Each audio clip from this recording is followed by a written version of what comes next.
YCP శ్రేణులను కూటమి ప్రభుత్వం తప్పుడు కేసులు పెట్టి వేధిస్తోందని మాజీ సీఎం వైఎస్ జగన్ అన్నారు. ఉమ్మడి కృష్ణా, గుంటూరు జిల్లాలకు చెందిన పార్టీ లీగల్ సెల్ న్యాయవాదులతో వైఎస్ జగన్ సమావేశమయ్యారు. బాధితుల తరపున న్యాయవాదులు వాదనలు వినిపించకపోతే న్యాయం ఎలా జరుగుతుందని ప్రశ్నించారు. ప్రలోభాలు పెట్టి బెదిరించి తప్పుడు వాంగ్మూలాలు తీసుకుంటున్నారని ఆరోపించారు. బాధితుల తరపున న్యాయవాదులు నిలబడాలని జగన్ కోరారు. ఈ సేవలను పార్టీ ఎప్పుడు మర్చిపోతున్నారు. రాష్ట్రంలో ఉన్న ప్రత్యేకమైన పరిస్థితులు ఏమిటో, ఈ ప్రత్యేక పరిస్థితుల మధ్య మీరు పోషిస్తా ఉన్న పాత్ర ఏమిటో నేను వేరే చెప్పాల్సిన అవసరం లేదు.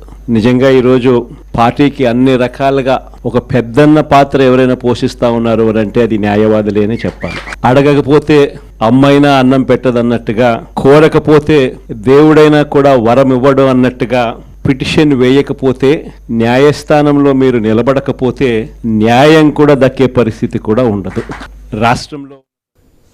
రాష్ట్రంలో లా అండ్ ఆర్డర్ పరిస్థితి మరింత ఘోరంగా ఉందని వైఎస్ జగన్ అన్నారు.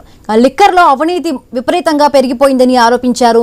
ఎంఆర్పీ రేట్లకు మించి లిక్కర్ అమ్ముతున్నారని మండిపడ్డారు. ఇల్లీగల్ పర్మిట్ రూములు నడుపుతున్నారని విమర్శించారు. కూటమి అధికారంలోకి వచ్చాక ప్రతి గ్రామంలోనూ వీధికొక బెల్ట్ షాపు పుట్టుకొచ్చిందని జగన్ ఆగ్రహం వ్యక్తం చేశారు. దీనిపై పోరాటం చేయాలని పిలుపునిచ్చారు. కరప్షన్ అనేది మామూలుగా లేని పరిస్థితిలో ఈరోజు చూస్తా ఉన్నాం. ఎక్కడ నిలబడినా, ఏ గ్రామానికి వెళ్ళినా కూడా గ్రామంలో పక్కనే బెల్ట్ షాప్ కనిపిస్తుంది. విచ్చలవిడిగా బెల్ట్ షాపులు మన కళ్ళ ముందనే ఎంఆర్పీ రేట్ కన్నా ఎక్కువ రేటుకి అమ్ముతా ఉన్నారు. డైరెక్ట్గా ఎంఆర్పీ రేట్ కన్నా ఎక్కువ అమ్ముతా ఉన్న బెల్ట్ షాపులు ఎవరు నడపాలా అనేది ఆక్షన్లో పాడుతూ ఉన్నారు. అలా అమ్మిచ్చేది ఎవడు అని అంటే పోలీసులు దగ్గరుండి అమ్మిస్తూ ఉన్నారు. ఇది కరప్షన్ అన్నది కళ్ళ ముందనే కనిపిస్తూ ఉన్న కరప్షన్. ఎక్కడ చూసినా పర్మిట్ రూములు, ఇల్లీగల్ పర్మిట్ రూములు కనిపిస్తూ ఉన్నాయి.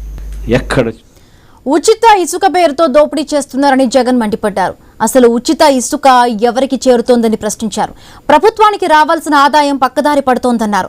ప్రజలకు న్యాయం చేయాల్సిన పోలీసులే అధికారులకు వత్తాసు పలుకుతున్నారని జగన్ విమర్శలు గుప్పించారు. ఏ నియోజకవర్గం తీసుకున్నా కూడా ఇసుక అన్నది ఉచిత ఇసుక అంటున్నారు. ఉచిత ఇసుక ఎవరికి ఇస్తా ఉన్నాడు అనేది దేవునికి ఎరక.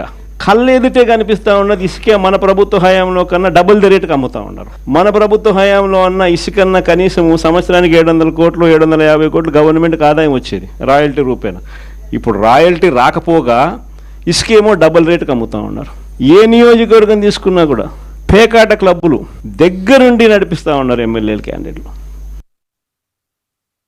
ఏ నియోజక